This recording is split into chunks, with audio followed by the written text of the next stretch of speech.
Today's discussion centers on the research paper CoTracker3, Simpler and Better Point Tracking by Pseudo-Labeling Real Videos. This paper presents a novel approach to point tracking, focusing on efficiency and performance improvements. Let's start with the core problem. Why is training point trackers challenging, and what are the limitations of existing methods? The primary challenge lies in the difficulty and cost of annotating real-world videos for point tracking. The required precision pixel-level accuracy for each point across many frames makes manual annotation extremely laborious. While synthetic data offers a solution, the sim-to-real gap often leads to suboptimal performance on real-world videos. Existing methods, even those using large amounts of unlabeled real data, often employ complex training protocols and architectures, leading to computational inefficiencies. CoTracker3 addresses these issues. Can you elaborate on its key innovations in terms of model architecture and training methodology? CoTracker3 simplifies the architecture of previous trackers, removing or streamlining components found to be redundant.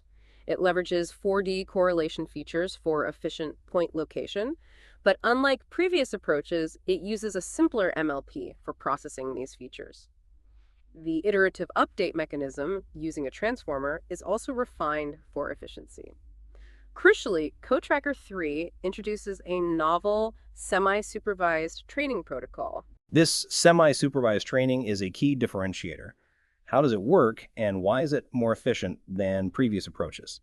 Instead of relying on complex self-training with extensive data augmentation, CoTracker3 uses multiple pre-trained teacher models, also trained on synthetic data, to generate pseudo-labels for a large set of unlabeled real videos. This ensembling effect reduces noise and leverages the strengths of different teacher models. The result is a student model that outperforms the teachers while using significantly less data, 3 orders of magnitude less than Bootstrapper, a state-of-the-art method. The paper mentions both online and offline versions of CoTracker3. What are the trade-offs between these two versions?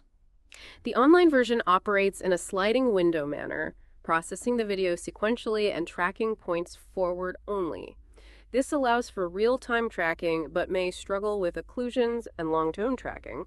The offline version processes the entire video at once, enabling bidirectional tracking and better handling of occlusions, but it's memory-bound and not suitable for real-time applications. Both versions share the same architecture, demonstrating the flexibility of the design. The paper highlights significant performance gains compared to state-of-the-art trackers. Can you quantify these improvements and discuss the benchmarks used? CoTracker3 consistently outperforms state-of-the-art trackers on several benchmarks, including TapVid, Kinetics, Davis, RGB stacking, RoboTap, and Dynamic Replica. Even when trained solely on synthetic data, CoTracker3 is highly competitive. The improvements are particularly significant when using the pseudo-labeling pipeline with real videos, surpassing Bootstrapper, which uses 1,000 times more data. The gains are observed across various metrics, including occlusion accuracy, average Jacquard, and average visible point tracking accuracy. The paper also includes ablation studies. What key insights did these studies provide regarding the model's design choices and the training protocol? Ablation studies confirmed the importance of cross-track attention for improved occlusion handling, particularly in the offline version. The use of multiple teacher models in the pseudo-labeling pipeline also proved crucial, with each teacher contributing complementary knowledge. The choice of point sampling method, SIFT, was found to be relatively robust, and freezing the confidence and visibility heads during real data fine-tuning helped prevent catastrophic forgetting. What are the limitations of CoTracker3 and potential avenues for future research? A key limitation is the dependence on the quality and diversity of the teacher models. The performance gains plateau after a certain amount of real data is used, suggesting that the student model has absorbed most of the knowledge from the teachers.